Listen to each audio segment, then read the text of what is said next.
All right, good evening, everybody, and welcome to Free. I'm Ryan, and I'm the pastor here, and it's good to be with you on another. Hi, dude. That was nice of you. He said hi back to me. I appreciate that, dude. It is good to see you too, Sean. I'm glad you're here.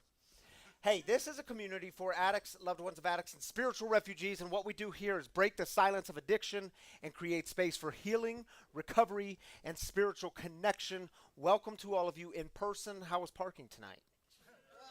Yeah, you know who's in town this week? This is the last week. Y'all will be. Who is it?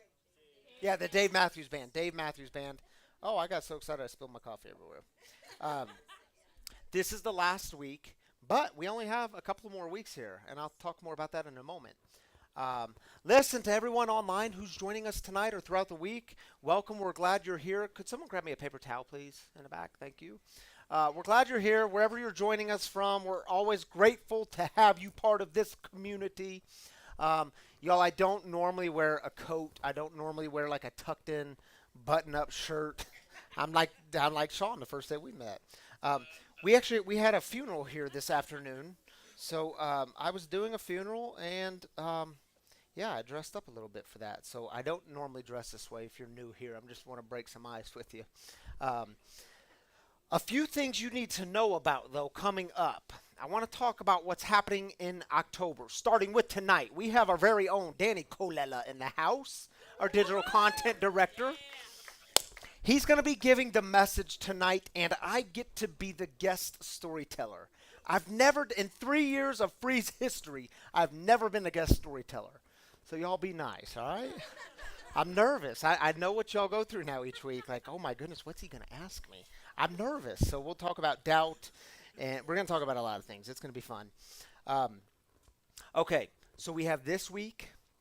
Next week, we're going to wrap up our 6 week series on faith after doubt. Man, this has been a good series, huh? We need this conversation. We're going to wrap things up next week. The following week is October 23rd. We're doing a movie night in the park. We did this last summer. It was all sorts of fun. Here's the screenshot that if you want, or we have flyers on the counter. Um, Food is provided 6 p.m. We don't know if we're doing a food truck or pizzas or what. We're going to provide food and beverage. So y'all just come hang out. The movie will start at 7. We are watching Shrek. How good is that? So listen, bring the kids, bring the friends, bring the neighbors, bring whoever you want to bring. It is a community event just to relax, have fun, get to know some people. You're probably going to want to bring blankets because it is October 23rd and it starts to get cool at night. So shoot, we could have a foot of snow, to be honest. I mean, we don't know. It's Colorado. But I hope you all come to that. It's all kinds of fun. Now, to come, though, we are encouraging you to bring your long johns, thermals. We are partnering up with After Hours Denver. Logan Robertson, I believe he's going to be here next week. Is he coming next week? He's going to tell us a little bit about After Hours. They ministered solely to the homeless. And so we're going to collect some items for our brothers and sisters without homes. So please do bring that. Let's fill up a couple bins and show some generosity. And then on the 30th, that's our last Saturday here, October 30th. We're going to do baptisms in the wagon. If you are interested in baptism and you haven't let me know yet, it's getting late, all right? You need to let me know. We're having a gathering this Thursday night if you're interested. But let me know if you're coming so we have a roundabout number. I think I have 6 or 7 of you on the list so far. A couple more talked to me today. So it's just an hour conversation so we can be clear about what baptism is and what it isn't and why you're doing this thing. So if you're interested, talk to me. We're going to meet this Thursday. The baptisms will actually happen on October 30th in our custom built wagon. It will not have drums in it or a speaker. It will have water in it. And it's going to be all kinds of cool. Um, I forgot to mention this week, this Wednesday, is Wagon Coffee's 1 year anniversary for being in operation. So Tammy Canaday owns and runs Wagon Coffee to support women in recovery, and she is doing a thing. It's here, right? Here Wednesday, 9 to 5. Free coffee, free drip coffee, and she'll be the bagged coffee, of course, will be for purchase. She's doing a raffle. It's going to be all sorts of fun. So if you want to just drop in for 5 minutes, 10 minutes, an hour, 3 hours, you can stay here all day if you want. That's happening this Wednesday, 9 to 5. Come show some support and love and get some coffee. How about that? Wagon Coffee's 1 year anniversary. What's that? Yes. Oh, I thought you were pointing at me. Okay, y'all. So we covered October. We are moving. Y'all do know this, right? We are moving to 2122 South Lafayette Street in Denver. That is in the DU area. That's Evans and Downing, really close to Evans and University. And it is a great space. We're going to get in there and do some pretty major renovations, though, and make it a bit more modern, a bit more up to date. So bear with us. We've got some work to do in there, but it is our new home, and we're really excited about this opportunity. We also have the opportunity for purchase, which is a conversation we will be having very, very soon. But in order to get us in right away, we're starting with a lease. So I want you to hear from Noel, our vision implementation lead. Noel, tell us what's happening in November so people can have clarity about November and December. How about that? Come on up.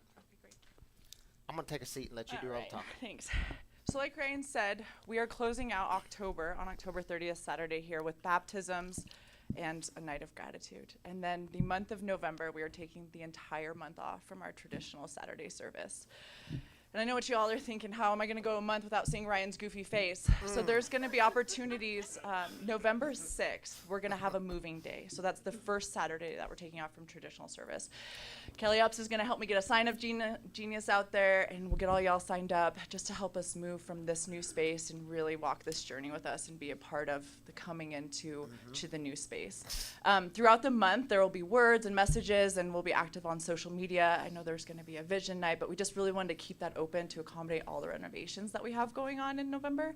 The space isn't going to be 100% by December 4th, but it's going to have a huge makeover by then. So we're on December 4th. That'll be our first service back, and we're going to have a great night. There's going to be food trucks and just kind of a relaunch in the new space on December 4th. So mark your calendars, but we're going to take the month of November off from traditional Saturday service. So up next, we have a very special letter to the addiction this evening, and it is from the loved one of an addict, and this is a very special letter from a very special person. So here's Kelly Epps. Kelly. Hello world, wake me up to another good morning.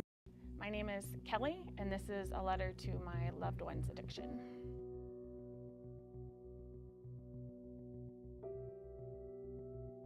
To my enemy, my loved one's addiction. I hate you. I hate that you are a presence in my life and that you infiltrated my home and led an attack on my husband and on my marriage. For some time, you were like a mistress. There were 3 of us in my marriage, me, my husband, and his addiction to alcohol. And like a mistress, my husband was enamored by you, often putting you first above our family. This caused so much strife in our marriage, creating a toxic environment.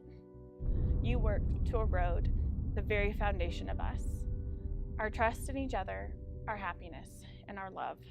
Even when you weren't physically there, I still felt your presence, like a shadow in my home, and as an after image on my heart and mind. My husband could be doing so well, working his program, keeping you at a distance, but I would still feel you. I would become obsessed, looking for signs that you had returned to wreak havoc again. The fear of your potential presence would sometimes steal my joy and take away my ability to live in the moment. In a lot of ways, I felt responsible that I had allowed this mistress, an enemy, to be a part of my marriage. I felt stupid and ashamed for tolerating this treatment.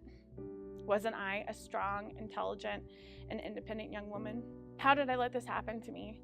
How did I let addiction take such a stronghold of my family? Because of this, I tried to hide the reality of what was happening. I allowed my shame and guilt to impact my relationships with others by pulling away from them and lying to them about what I was going through. I even lied to protect you, addiction, because I thought telling the truth would somehow hurt and not help my husband. In this, you had some small victory. You had me separated and alone, easier to conquer. It prevented my husband and me from getting the help and support we needed for much longer than I would like to admit. I think what I really hate about you, addiction, is the fact that I hate you. I hate that you've been able to inspire such strong negative emotions that at times have made me spiral out of control as if I were the addict instead of the loved one. I hate that at times I even allowed these emotions to poison my feelings for my spouse, who, like me, was just your hapless victim. Instead of seeing my husband as this wonderful, loving man afflicted by you, a disease of the body and mind, my hatred blinded me to the man. I saw only you. And so when I raged against you and the evil you brought into my family, I was actually raging against the man, the victim. Afterwards, I would feel ashamed and beat myself up for not being a better, kinder person, one who could react with sympathy and understanding for the addict I love so much. Addiction, I have been the victim of my hatreds towards you as much as my husband has been your victim physically. This has made you my enemy. And while I cannot say that I will ever completely be able to love my enemy as Jesus commanded, I can be grateful for the lessons you have taught me and the deeper love I now have for my husband and myself. I have learned that I can love the person and not the person's actions. That goes for me and my actions too. I can see you for what you truly are, and I can separate you and your influence from the actual person. In this way, you have taught me the best lessons in unconditional love, compassion, empathy, and forgiveness. I can love and forgive myself and others. I can be thankful that you have revealed that I am capable of such strong hatred and negative emotions. This has given me an awareness of my own character defects and flaws. It is humbling to see the worst in myself.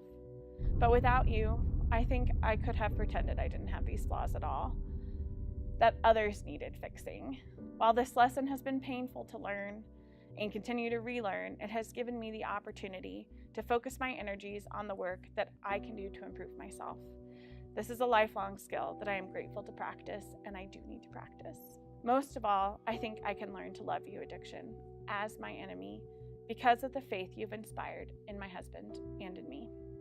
Your efforts to tear us down, to make us feel alone, to hurt us, and to turn us against each other actually forced us to both turn to God.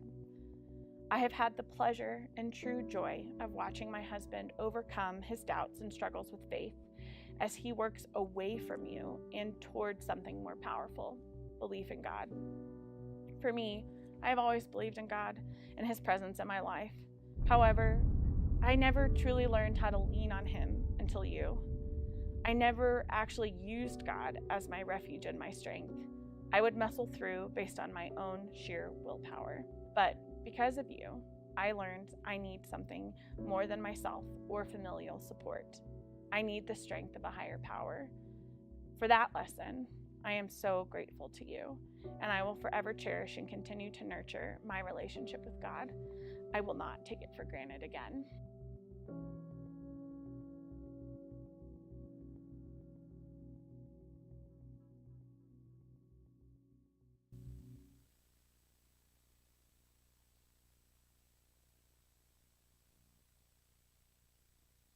Hey, Kelly, thank you so much for that, really. And just glad the whole family is involved here, and you guys are here. And we get to baptize little baby Kerwin in 2 weeks. How awesome is that? I'm glad y'all are here, and thank you for being vulnerable and sharing that with us, because y'all do know we are a community for addicts and loved ones of addicts, and that's important here, and spiritual refugees. So thank you again, Kelly. Good, good stuff. And what don't we do in this community? We don't do shame. It's something we have to completely remember here all the time, because sometimes those vulnerable moments come up and we're going to say, oh my goodness, what are they going to think of me? Well, listen, we don't do shame. So let's have that be our starting place. Speaking of starting places, let's start tonight with celebrations. That's how we start in this community, with celebrations. We lift up the good stuff. We don't ignore the hard stuff. The hard aches is what we call them here. We just don't start there. We close with them because we don't want to get bogged down in the heaviness. We want to remember the gratitude and the good. So y'all take 3 minutes. If you're online, take 3. Get vulnerable with us. Let us in on the good news, the new thing. Maybe it's a sobriety anniversary, or a new job, or new baby, or new thing happening in your life, a new step you're taking. We want to celebrate that with you. This community celebrates together. So if you're here in person, We'll do our own thing in the house, but y'all take 3 minutes, and we'll join you right back. Get vulnerable, put it in the comments, and we'll see you in just a moment. Hello world, wake me up to another good morning, time to go. Got that smile upon my face, 'cause there's excitement in the chase, this I know. Yeah, I'm going for the ride and find myself, I am alive, and I soar. Still I run toward the wind and let the challenge draw me in, 'cause I want more. Oh, we are all looking for adventure. We are all looking for adventure. We are all looking for adventure. We are all looking for adventure. We are all looking for adventure. We are all looking for adventure. We are all looking for adventure. We are all looking for adventure. Oh, wake up heart and wake up mind, and see the world is yours to find, and with every passing day there's more, calling you out to explore. Get up and go. There is joy found in the race, and I feel it in the place where I'm free. And I simply can't deny it, that I feel adventure calling out to me. Yeah, we are all looking for adventure. We are all looking for adventure. We are all looking for adventure. We are all looking for adventure. We are all looking for adventure. We are all looking for adventure. We are all looking for adventure. We are all looking for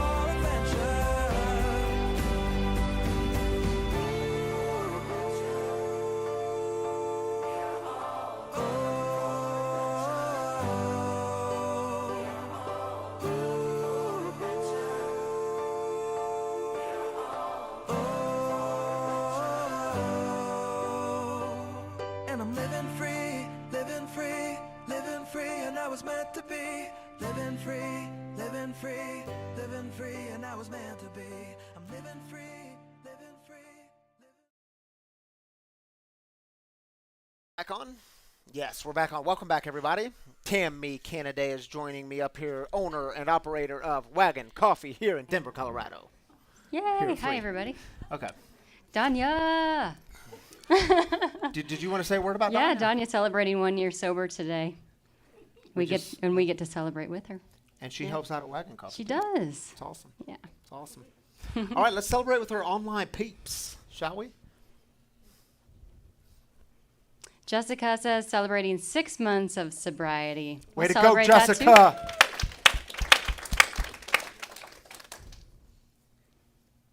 Lindsay says, celebrating Peyton's weight gain this week. She is exceeding her birth weight now. Jeremy and Lindsay just had a baby. So Jeremy's here. Lindsay's at home with the baby right now. Hi, Linz. Congratulations, Lindsay, on the weight gain of little Peyton. That's awesome. She was a preemie, so Yeah, that's very it's a good big deal. news. It's a Yeah, big deal. it's a big deal. Thank you for sharing that with us, Lindsay. Celebrating you and Jeremy. Andrew says booked our honeymoon to Jamaica. All right. We know how that feels. We do yeah. know how that's where we honeymoon. And That's we good. get to live this amazing life with my amazing new wife. Best part, I get to do it sober. Yeah, dude. How That's so awesome good. is that? You guys are going to have so much fun. Celebrating with y'all, Andrew and Chandra, yes. All right, Doug says, celebrating that God is providing breakthroughs in counseling and giving hope for healing. Grateful. Doug, we're celebrating that with you, brother. Thank Heck you yeah. for sharing that with us. Glad you're part of this community. Shannon says, on the 5th, I had 5 years. Yeah, Yeah. remember that. Shannon, way to go, man. Yes. Man, I just called her man. That's awesome. Happy 5th. 5 years. One more? Let's do one more. Shall we do one more? Yes. All right. Debbie says, celebrating with free and prayers answered. Can't wait to see the new church once you guys move in. That has been in my daily prayers for a while. Thank Thanks, you. Deb. For those of you that don't know, Debbie's my stepmom, tuning in each week from either Missouri or Florida. So thank you, Debbie. Thank you for all the prayers we've received. It's good to see you here tonight. Kind of looks like you in the profile pic, yeah. Matt, what? I mean, it's your dad. Oh, that's my dad in the profile. Thanks, Debbie. This was celebrations. I don't know anymore. Nothing against you, Dad. Just, you know. All right. Danny, how do we want to do this transition, man? You just want to come on up? Come on up, y'all. Welcome. Danny is our digital content director. Most of you know Danny Colella. He's bringing the message tonight. And then I'm going to go sit back and relax and listen to your message, and then I'll join you a little bit. How about that? That's good. This is awesome. I love getting to sit down for the message. Right. I'm going to do it. All right. Welcome, everybody. My name's Danny Colella. I'm the digital content director here, and I have the honor of speaking to you all tonight. So tonight we're going to talk about doubt in community. This is part 5 of our series. We got a quick video to get us started. Check it out.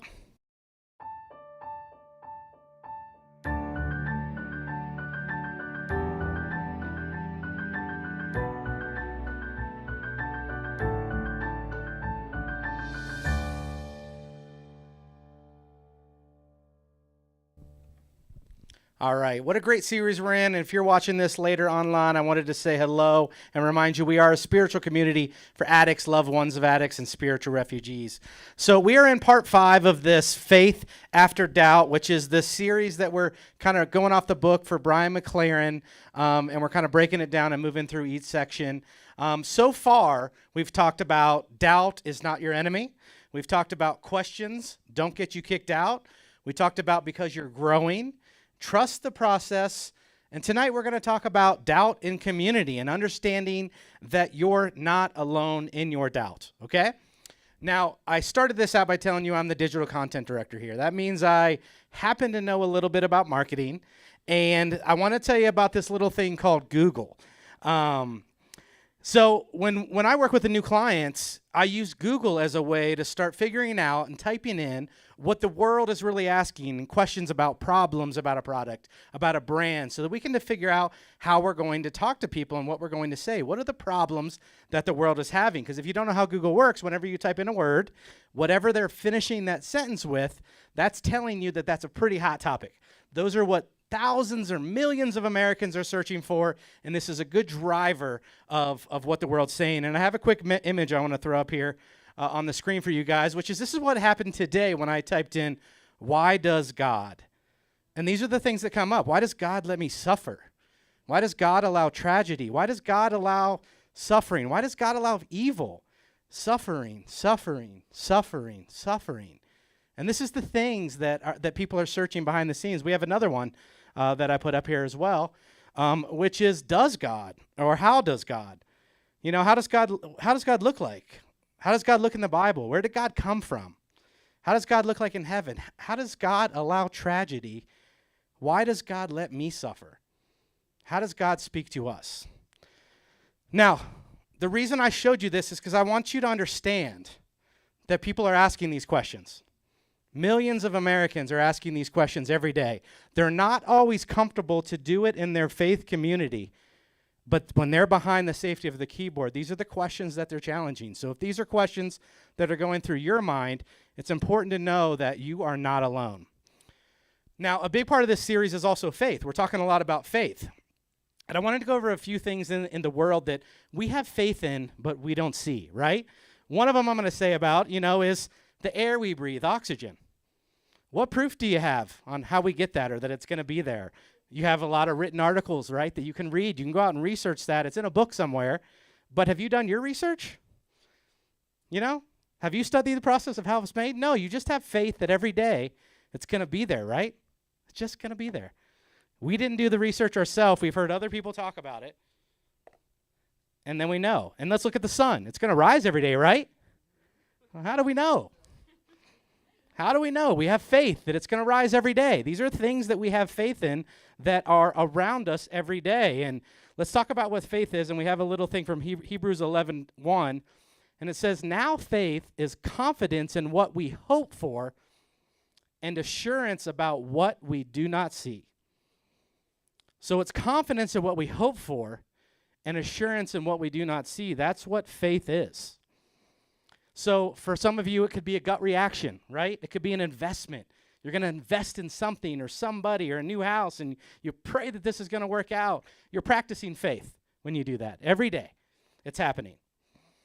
So now let's talk about community, because that's a big part of this today, is really discussing community and how we're going to do this in community. So I've got tip 1 for you today. Don't base your unity on a set of beliefs. Okay? Don't make the mistake of basing your unity on a set of beliefs, okay? Now, this is where doubt gets a little slippery, okay?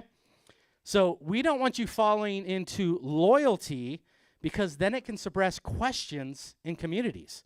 You know, so what does that look like? It's like, what if I ask a question about God? How will my community look at me then?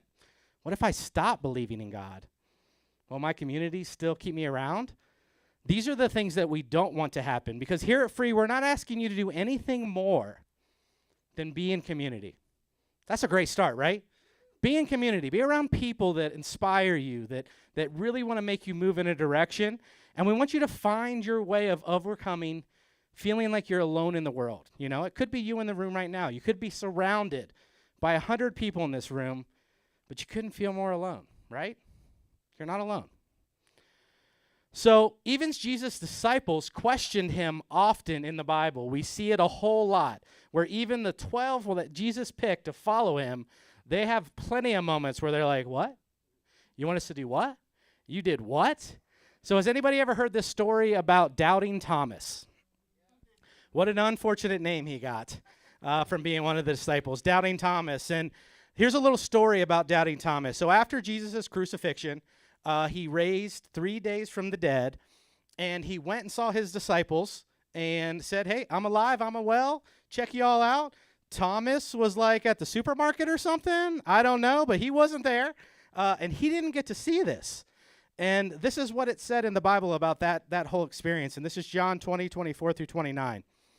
And it says, now Thomas, one of the 12, was not with the disciples when Jesus came. So the other disciples told him, we have seen the Lord. But he said to them, unless I see the nail marks in his hands, and put my finger where the nails were, and put my hand into his side, I will not believe. Who out there is like Thomas? You're like, look, if I don't see it and I'll put my hand in there, it didn't happen. So a week later, his disciples were in the house again, and Thomas was with them. Though the doors were locked, Jesus came and stood among them and said, peace be with you. Then he said to Thomas, put your finger here, see my hands. Reach out your hand and put it into my side. Stop doubting and believe. And Thomas said to him, my Lord and my God. But obviously with exclamations, my Lord and my God. I had to say that right. And then Jesus told him, because you have seen me, you have believed, and blessed are those who have not seen, yet have believed. Those are the blessed. Yes, we all want to see the holes in the hand. Yes, we all want to touch the side. But what happens when we don't get that? Does it make it not real? The air's around us. The sun still sets. I don't know. It's up to you to figure out. So I like to kind of take Thomas, back in the days, and I like to try to bring people up to the future, and I like to think about Thomas in everyday life, okay? Thomas is in your business or organization. You're the CEO, and Thomas is like, I don't get it, man.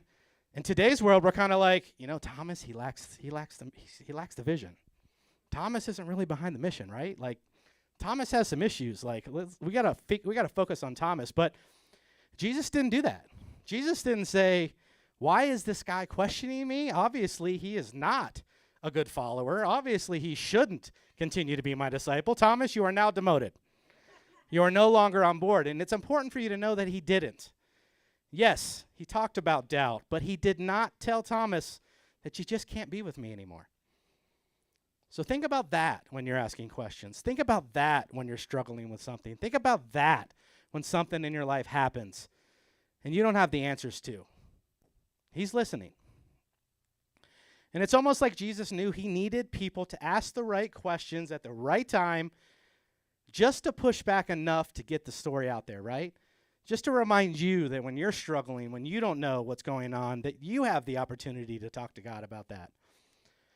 So where has questioning things got us in life so far, okay? Let's talk about the invention of the airplane, okay? Just a little over 120 years ago, the thought of being in the sky and flying in a plane was impossible. No, you can't do that. End of story. And then one day it happened. Somebody asked questions. Somebody looked at a problem a different way. And all of a sudden, as a society, we have airplanes flying all around the world. But at some point, that was impossible. At some point, all you needed was a good horse, and you were going places. But people ask questions. Is this the right way to do this? Is this the thing we need to be doing? Let's talk about the invention of solar power. What a beautiful invention. It's taken this long and the right people to ask the questions to get to this point where we discover things that didn't exist before. Now, I'm not saying we're going to get all the answers to the questions that we have in life, but I'm saying it's important to continue to ask them. Questions have to be asked to move humanity forward, without a doubt. So your questions are safe. So here's tip number 2. Tip number 2 is be okay with not having answers. Now, this is for all of you in the room that happen to have a belief system and you feel strongly about it. It's okay to not have the answers. You need to know that. We're fixing human beings, right? We're walking around trying to fix stuff. You have a problem? Here's a solution. Sometimes that's not what people want. They want somebody to hear them. So this says in the Bible at Peter 3:15, always be prepared to give an answer to everyone who asks you to give the reason for the hope that you have. But do this with gentleness and respect, keeping a clear conscience so that those who speak maliciously against your good behavior in Christ may be ashamed of their slander.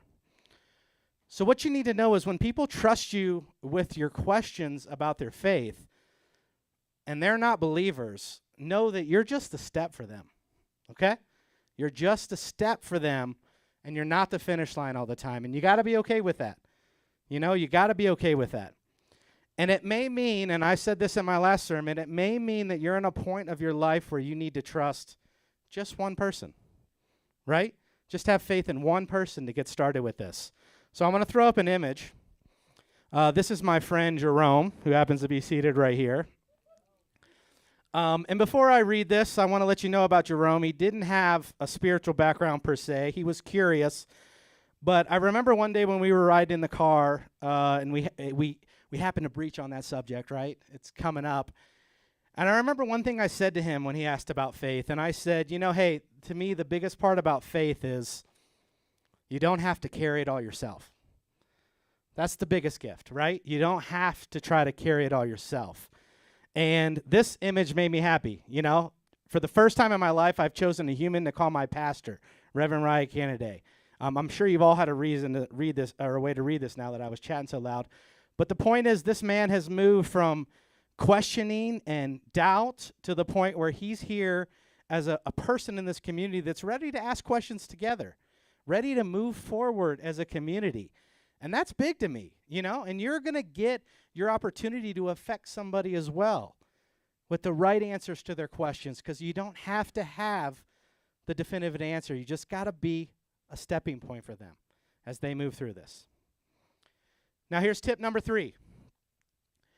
Don't base your beliefs on your circumstances. All right? So don't base your set of beliefs on what's happening in your life. That's just what's happening to you. That's not your set of beliefs, because you are not your circumstances, whatever they are. So it's not uncommon for people to view what has happened to them in life as part of their very being. We've all probably made that mistake. You lost your job, guess what? You're a loser now. Not true, but you might tell yourself that. You lashed out at your friend or family member in anger, now you're a jerk. No, that happened. That doesn't mean that's who you are. You had too much to drink or eat, and now you're a lush and lack willpower. Now, again, still not true. I'm not denying that that could be happening in your mind and in your head, but that is still not true. So look at the different circumstances you've been in and consider the self-talk you use to connect who you are with what has happened. Because that's where the power really starts to shift. What you're saying to yourself, how you're talking to yourself. Because if your circumstances have you saying something about you, then reach out to someone you care about and get their perspective on who you are. Right? Get someone else's perspective because they don't have those same feelings and that same self-talk as you do. So, listen, I want to wrap this up, and really I want to talk to you about, do you know what I think we got right here at Free? We got right that our bond is brokenness and not always a set of beliefs. Okay? Who came here broken? Our bond is brokenness, not just a set of beliefs, not just a set of rules that we need to follow. Our bond is that we all got messy stuff. We got things we're not proud of. And in this place, we don't hide it. But if you think someone else is more deserving of love and compassion, then you are dead wrong. Because that's 100% not true. No one else is more deserving of love and compassion. So let me guess. If you're not there, you've done something you're not proud of. You made a mistake. And to you, that might be thinking that you're dirty, you're unlovable. That might be the self-talk that you're giving to yourself. Please stop lying to yourself. Please. Stop. You need forgiveness just as bad as the rest of us. Just as bad. No more, no less. Just as bad. You deserve love. And more importantly, you deserve community. Okay? He's not here tonight, but there's a guy named Cliff that comes in. He's been watching from home. He told me last week, I knew I had to go in and be with people. I knew there was something telling me I had to finally go in and be with people. And he's so happy he did. So again, we need to stop basing our unity on our set of beliefs. Don't fear here, okay? Don't. It's okay to not believe here. It's okay. I'm saying it loud out right now. It's okay. You don't have to be there. You just got to show up. Because what I believe, life is a gift and love is the point. At the end of the day. Remember that. Life is a gift and love is the point. Whether you're following the Bible the way it says you should be following it, if life is a gift to you and love is the point, you're probably doing well. So this goes for everyone. If you're sick and tired of being sick and tired and you're ready to take that step in community, and this goes for you online as well, then I'd urge you to raise your hand, either online or in person, and say, I'm done doing this journey alone. I'm done. It's hard. Thank you for the hands. And online, we'd love to see your hands going up. You're done doing this journey alone, and you will open yourself up to the possibility of love and acceptance. That's a great starting community, isn't it? Simple. It's really not that hard. And even if you're not brave enough to do it today, then take the first step this week to get a little uncomfortable. Break out of that zone. Allow yourself to do things you hadn't done before because life is better in community. So, while you're in the room, take 60 seconds to think about yourself and your week and how you're talking to yourself and if you want to journey in community with the rest of us. And are you ready to put yourself in the position of trusting something that you don't understand yet? It's a big question. And I'm not telling you that it's going to be easy, but I'm telling you that it's going to be worth it. So take 60 seconds.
Welcome back, online, in person. Welcome back. I hope you took that step, especially online. I know we have a lot of people online who are sideline viewers. I hope you took that step this week. Well, hopefully I kept that somewhat short because I meant to, and if I didn't, I apologize, because we've got an exciting part of the night tonight. Reverend Ryan Kennedy, who is our spiritual leader week after week. We get to ask him some tough questions tonight. Okay? Some things that we need to go. He's finally going to be our storyteller. So y'all know who he is, but we got a quick video, so let's welcome Ryan up to the hot seat.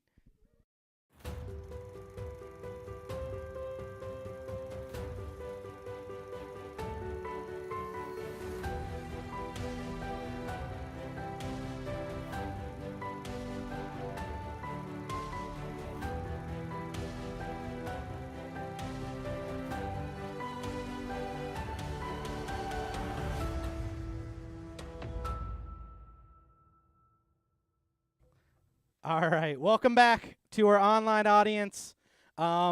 We got the hot man in the seat tonight. Well, it wouldn't be a normal night if I didn't say something off the wall like Ryan normally does, so that had to be that way. But welcome, man. Yeah, is your mic on? Is his mic on? Check 1, 2, check. There you go. All right, here we go. So, as you know, he doesn't need no introduction, any introduction. Sorry for you English majors. He needs no introduction tonight. But this is Rev Ryan Kennedy. He's our spiritual leader every week in and every week out. And your zipper's down, dude. Oh, well, thank you. I mean, that really kept me That's a good ease. start. What were you looking at? I'm up here. Holy moly. Let's just get back to this interview. All right. All right. So, Mr. Hilarious Ryan Kennedy's in the seat tonight. Right. But, man, we're pumped to have you tonight. We're pumped for you to be the storyteller for once and talk a little bit about your journey. You talk about it every week in and week out, but it's good to have this experience to really talk directly with you about things you're going through. So, one of the first things we kind of want to start with is, people probably know this about you, but if they're new, I'll kind of give a little bit of preface, is you battled addiction while you were a pastor, while you were coming in seminary, going through seminary school. You battled this in the depths of you trying to figure out your spiritual journey to be where you are today. And why don't you talk a little bit about that and what that was like? Yep. Thank you, Danny, for giving the message tonight, by the way. Did he not do a great job? Thanks, dude. It's good to have good leaders in this community. So I realize we're talking about doubt, and y'all hear us all the time you hear me all the time anyway, talk about shame, because shame plays such a big part of my story. And it's hard to talk about doubt without talking about shame. And I say all the time, and when I'm sharing my story, it's like the opposite of sexy, because some people, you get clean and sober and then you get into ministry, or then you become a pastor. Seminary is when my addiction kicked it up in high gear. It started in college, and then seminary kicked up in high gear. Then I did campus ministry, then being a local pastor of a local church, and it kicked even more up in high gear. And I was telling a group of people just earlier this week about one of my last drunks, and I hadn't remembered this for quite some time. And it captures the story of shame for me, because I hated myself. And there were, for those of you that have battled addiction, or even if you've had loved ones battling, you might know what it's like to wake up in the morning and hate yourself. And that's what I felt. It was in the last 3 months of my drinking, my being in the grasp of addiction. And, I did campus ministry. I was a campus minister, and I left campus ministry to go be a pastor at a local church. And two of my former students from DU, by the way, so going back to DU, it's a bit of a homecoming. Two of my former students they had graduated a few years prior, and they wanted to reconnect. They considered me their pastor. I was their campus minister for 4 years. And they were coming over to the house. So a few years had passed since they had graduated, and they were coming over to the house. And Tammy was out of town that weekend. Selah was just born. Well, not just born. She was about 2 years old. So our oldest daughter was 2 years old. And man, I got so blackout drunk. And I started drinking before they got there, and then they were there, and I don't know what happened. And y'all know sometimes when we're active in our addiction, at least my story was, I would always have to make phone calls the next morning and say, hey, are we good? Okay, good. And then if there was some hesitancy, you had to quickly make up a lie.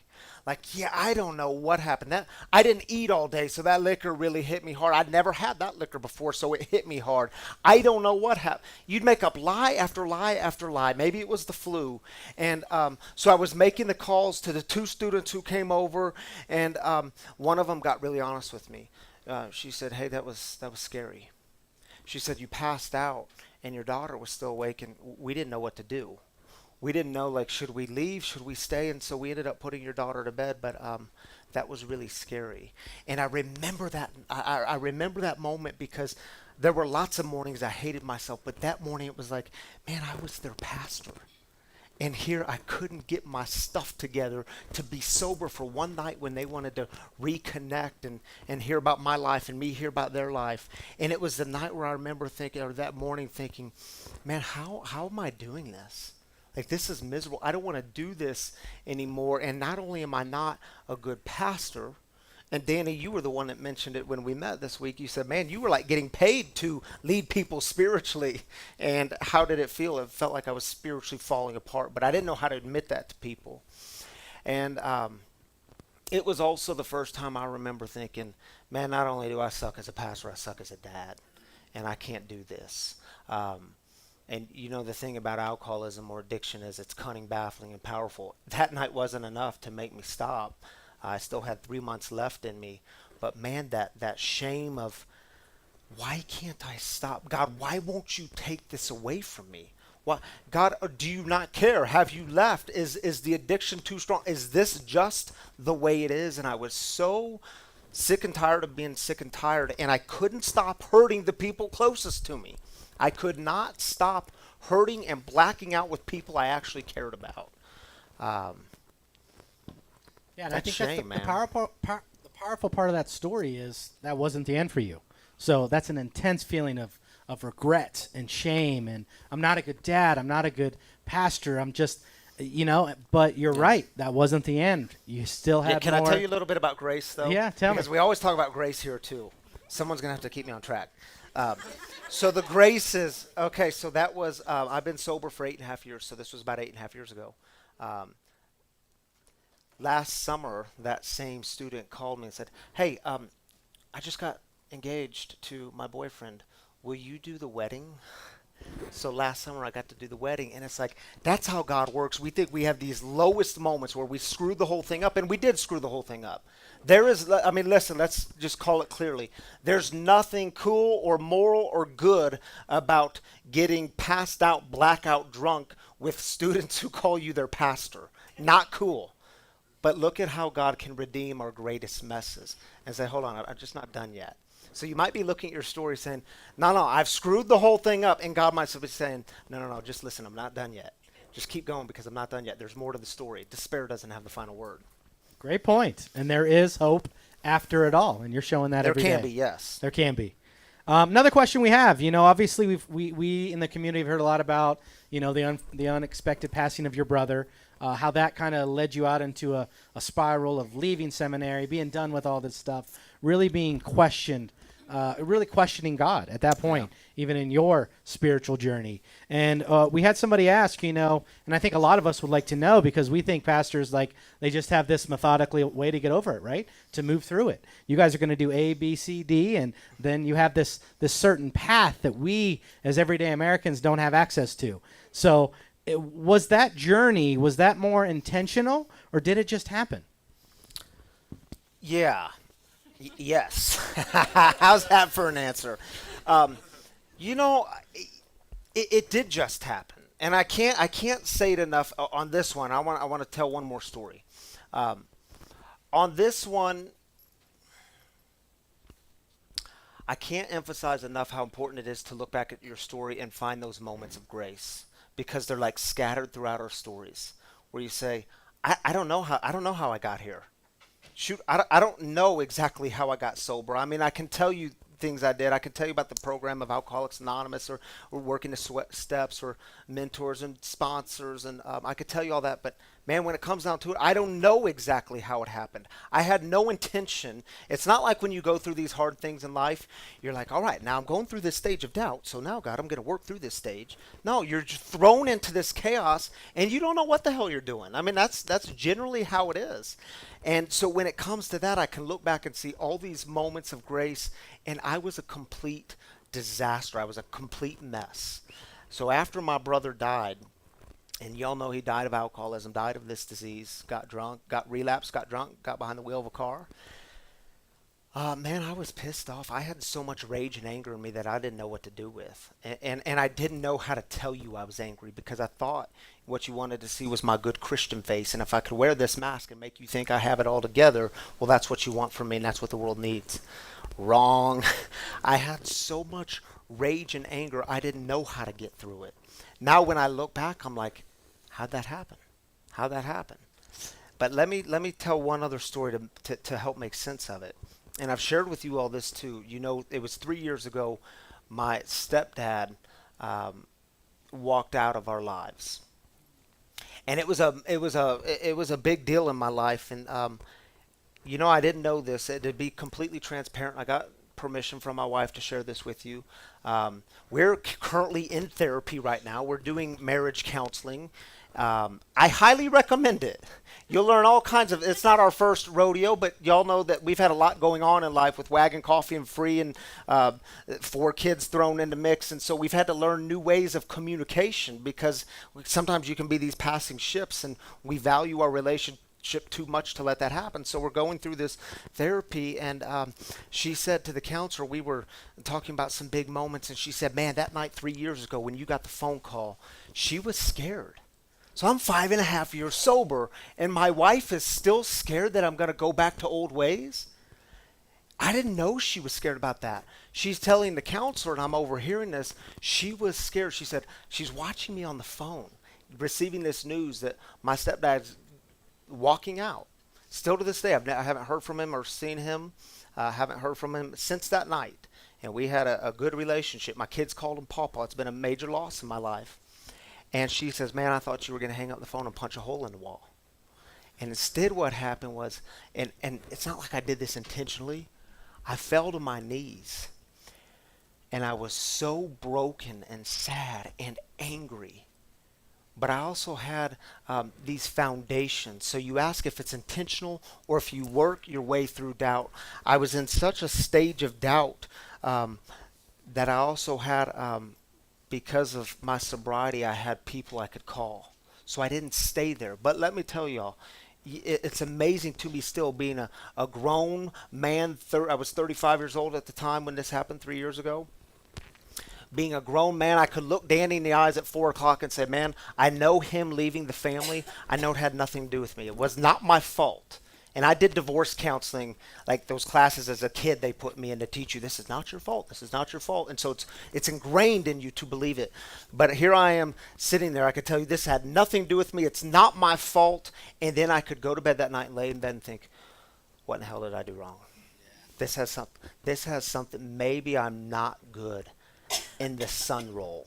You know what I mean? Maybe there is something wrong. Maybe people can walk out easily on me. And talk about doubt, because you can lay there in bed and tell yourself that narrative. And that's why I love when you say the stories we tell ourselves matter.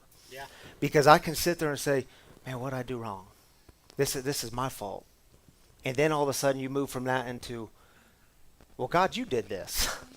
Now, this ain't my fault. God, you're the one that sucks. You're the one that didn't hold up the bargain here. You're the one who should have done something differently. And disappointment becomes the great gateway to shame and doubt. And we have to, it's okay to get there. But what I've learned in my sobriety is I have people and places to reach out to to get really honest with people and say, this is what I'm feeling. Will y'all help me out of this? I know it's not true, but I'm feeling this, and it feels so strong. And let me end with this.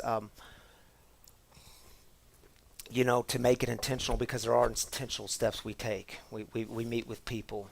We get honest with people. But also at that time in my life 3 years ago, I started with my daughter, Selah, who's now 11. She was 8 at the time. We memorized the St. Francis prayer together.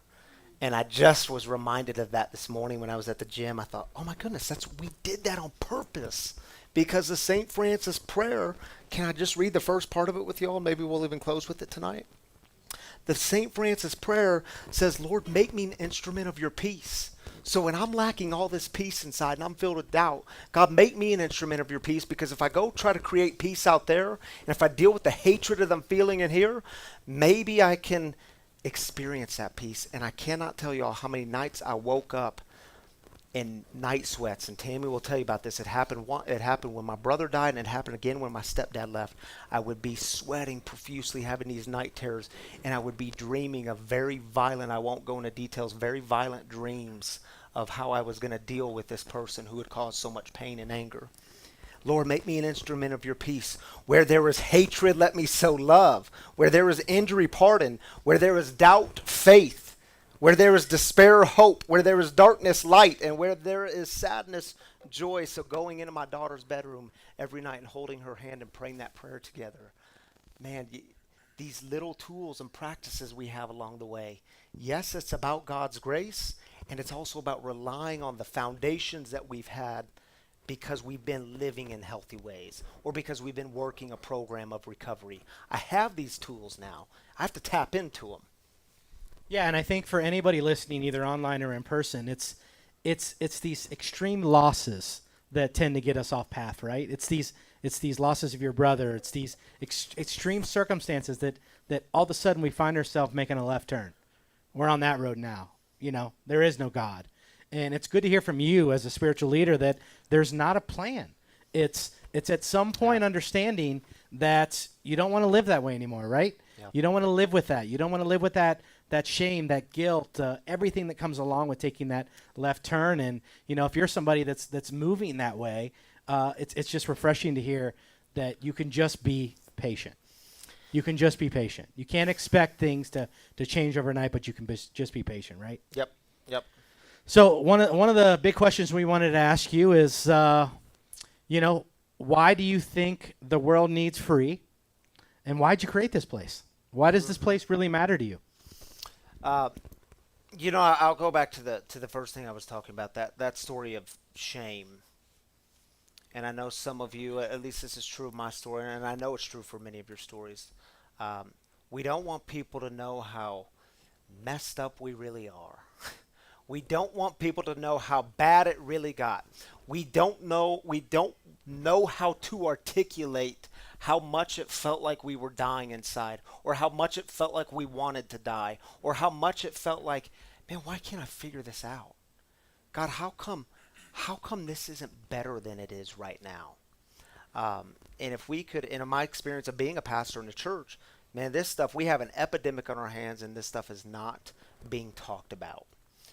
And especially in the suburbs where we are right now, at least, and where we live in Highlands Ranch, you can click the garage button when you pull in the driveway, and you can pull in, then you hit that button again, and the garage closes, and you never have to connect with people, and you can slip down into your dark basement like I did, and you could look at the wet bar your wife wanted to try to build, but it never got built because you drank all the liquor, and it was always that way. But we can do all this and never connect with other people, and we can live our lives into shame.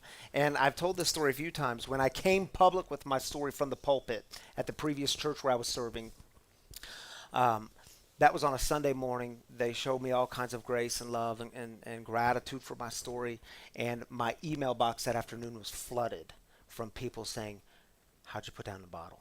Man, that's me too.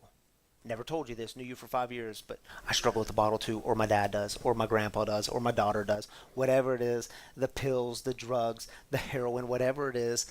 And I looked up to the congregation the next week and I thought, man, so many of you are sitting next to someone who is struggling the same way you are, and you don't know it because we live in this silence. So if we can create a community where we can break the silence of addiction and create space for healing, recovery, and spiritual connection for addicts, loved ones of addicts, and spiritual refugees, people who feel like they've been kicked around by religion, the GLBTQ community, the addicted community. A lot of these people, y'all aren't going to walk into a church, but you might come into free. You might find a spiritual home here, but a traditional church setting's going to be very difficult. So we wanted to create that place where you could come, and we don't do shame, but your stories, and create space for stories. It's why every single week here we do a guest storyteller, because we know that power and truth is found in our stories. And I got to say, the three things that I think will always be in this community are going to be our celebrations, our heartaches, and our storyteller. You know, this isn't a place, which I love what you've built. This isn't a place where you just speak at everybody for 30, 45 minutes. And then we all put some donations in the giving box, and then we head out the door, and we feel good about it, right? You're creating something that's drastically different, which if you're just sitting in the audience at any point in time, there's a chance you can connect with the storyteller. Another human being that's being real and raw about the problems they've went through, the troubles they've experienced, and what they've found on the other side. And that's why we just got to give these guys a big round of applause for starting this place, right? Get those hands together. Because we got to give you and Tammy props for having the vision for creating a space like this that is something different to everyone in this room. And we love it that way, right? There's a reason we call this community. Talk about why we call this community and not church. Yeah, you know, I'll say this. I think this will explain it.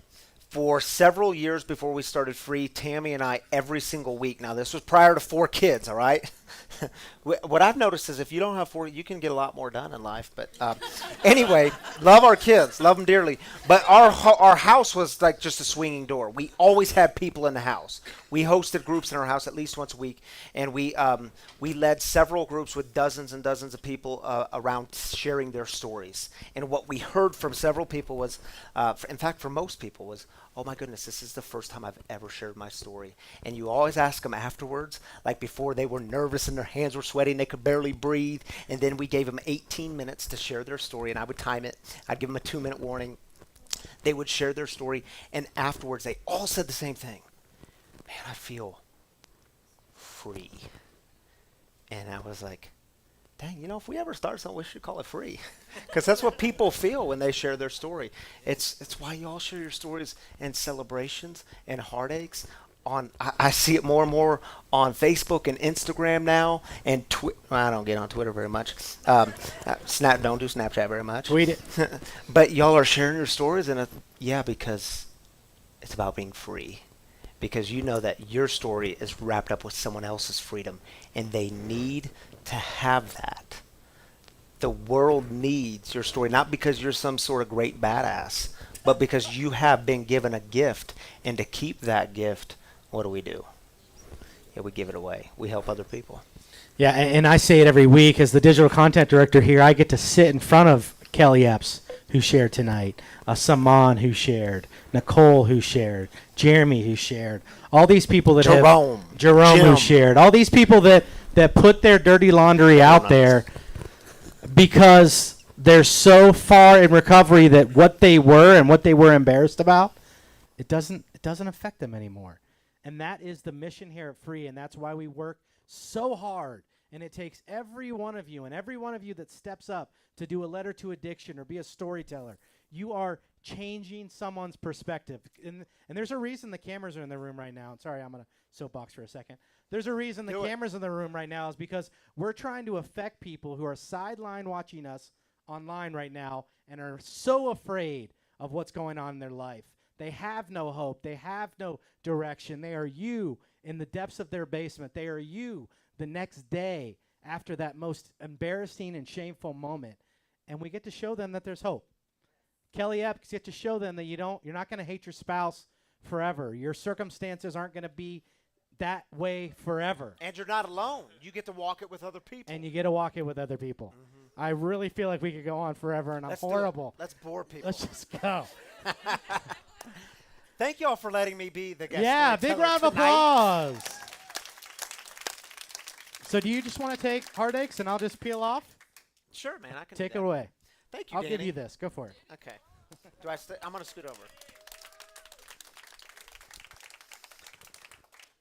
Y'all, really, thank you to Danny. It's good to have a little break from preparing a message. I love preparing messages, and yet it's also good to have a little break and let someone else step in and be that voice of hope. So thank you for that, Danny. Thank you for leading tonight. Appreciate you in this community. Yeah, we do it every week.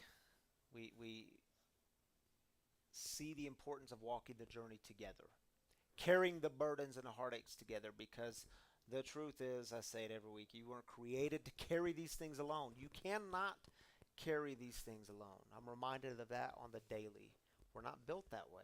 We're built for community. So take 3 minutes, just as we did with celebrations. If you are online, take 3 minutes. Let the community in.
Very proud of you. Now I know what I was serious about you storytellers. It's kind of nervous to be up there at the You look on the hot tall. seat. You wear heels? Listen, I was at the Goodwill These last were night. heels. No, these aren't heels. I was at the Goodwill last night, and these shoes I got for $8.99 at the Goodwill. 99, not Italian 99 leather. cents. Italian. Hey, we're back online. That's embarrassing. Let's do some heartaches. Gee, It's his fault. Okay, heartaches. Simone Meyer's with me this evening, I am. and she's going to help do some heartaches Yeah. with our online community. Want me to go first? Yes, you go Okay, this is for Jen. Really needs some prayers for Mom. She came home from hospital late this afternoon. She seems confused, and we are monitoring her temperature. She has 100.8 temp. I'm listening to the service tonight, but I'm not watching. Thank you. Prayers, hon. Yeah. Dang. Prayers for you, Jen. Prayers for the whole family dealing with Yeah. this. All right, Vicky says, prayers for my friend Patty, who just lost her husband. Prayers for Kevin. Vicky, I'm glad you're here. Glad you're part of this community, lifting up your friend Patty, and prayers for Kevin. Thank you for sharing that with our community. Amy Curtis. My friend Jake died of COVID today. Prayers, Amy, for you, for his family, and all his loved ones. That's really hard. Yeah, thank you for sharing that with us, Amy. Prayers for you.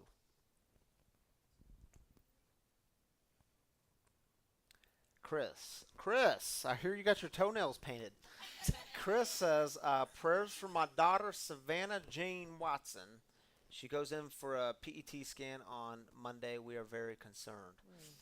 Chris, my brother, lifting you up in prayers, and your daughter, Savannah, lifting her up, lifting the whole family up, man. I think you're out with them tonight. So, man, just lifting you up. Glad you're part of this community. Let's do one more, Saman. You take it. One more. Okay, who do we have? Deborah. So very proud of Ryan. Life has thrown some hard times, and you have battled through to where you are today. I'm sorry for any pain I have caused during those years. I'm extremely happy of our relationship today. Thank you for sharing your story from your heart. I truly love this, Ryan, and all you do. Yeah. Wow. That's Thank you, awesome. Debbie. Yeah. Yeah, I mean, where would we be without you? Well, I'll say this, and I mean this with all my heart. I hear people talk about getting sober, and they'll say, oh, I just gave up drinking. I just gave up the drugs. And I'm like, you know what? That's really cool. I couldn't do that, and I really, really tried. But what is your process? It's what I love about the 12 steps, like, because I always want to ask, what's your process for cleaning up the wreckage of your past? Right. And if you don't have that, like, What happens who to cares it? if you Yeah. gave up the booze? I mean, that's going to Yeah. make you a little bit better, yes, but we've got to clean up the wreckage of the past. And, man, that's what the gift of sobriety has given me in a way to Yeah. live that's free and to live in good relationships that weren't always good. So Well, thank we're you, Debbie, grateful for sharing you. that. Thank you, Simon, for being up here and sharing with me. Y'all, I'm just trying to pull up my notes. I don't even know what to do next. It's like it's been. This is where I'm supposed to ask for money. No, I'm kidding, kind of, only kind of. Y'all do know it's your generous giving here. It's your donations that keep this place thriving. It keeps the doors open. It keeps us growing, and it keeps. Have y'all checked out what's going on with our kids in the back? Like Alyssa, our new director of free kids and family empowerment, she's doing meaningful, like, spiritual things with our kids in the back. It's so awesome. If you didn't see it last week, she had a big wall where the kids were drawing their what do I wish people would know about me? Yeah, that gets deep real quick. So anyway, good things are happening here. I can't wait to seriously share with you all in a new space. We're going to have a fully functioning daily cafe. We're going to have a trauma therapist on site. We're going to have daily, more than daily, like throughout the day, 12-step meetings. We've got an auditorium big enough to hold all of us and where we can actually see one another. I mean, come on, there's walls up so y'all can't see each other. How beautiful is it going to be to see the lovely faces of those on the other side of the room? And so, man, good things are happening. I'm so glad you all are part of it. And really, I mean, I say it in no manipulating ways at all. Like, it's your generous donations that keep us doing and allowed to do what we keep doing. And thank you. I say it every week. I know for many of you who give, it is a spiritual practice. You give out of sacrifice, and thank you for that. It is not lost on us when we look at the donations each week, Tammy and I. It's just our hearts are filled with gratitude. So thank you, thank you, thank you. There's donation boxes scattered throughout free, but I know like donation boxes are kind of old school. So we also have ways to give online.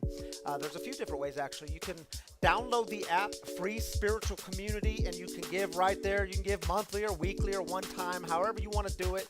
It is safe, simple, and secure, or you can go to the website, freespiritualcommunity.com, and just hit the give icon there, and it'll walk you through the same instructions. Or, y'all, you can text the number on your screen and do it that way. It'll walk you through a simple set of instructions, and it is your giving that sustains the mission of free, which is to break the silence of addiction. And what's the thing we don't do here? We don't do shame. Thank God for it, because we get enough of that when we walk out these doors, don't we? All right, y'all. What time is it? 8:14. We close things here at 8:15. So I have 60 seconds of your time left. So I invite you, open your hands. Sign of openness. God has given us a new way. Thanks be to God. A new way to live, a new way to be in the world, a new way to act and behave and believe and walk through doubt. So take a deep breath, invite the God of the universe in. And let's go out with the prayer of St. Francis. If you have not memorized it, like my 8-year-old daughter has it memorized, well, then it's on the screen for you. Let's pray it together. Lord, make me an instrument of your peace. Where there is hatred, let me sow love. Where there is injury, pardon. Where there is doubt, faith. Where there is despair, hope. Where there is darkness, light. And where there is sadness, joy. O divine Master, grant that I may not so much seek to be consoled as to console, to be understood as to understand, to be loved as to love. For it is in giving that we receive, it is in parting that we are pardoned, and it is in dying that we are born to eternal life. Amen, my free brothers and sisters. This week, as you walk through your doubt, your uncertainty, your questions, do it in community. And along the way, may you experience all kinds of grace and peace because God is good. And we will see you next week.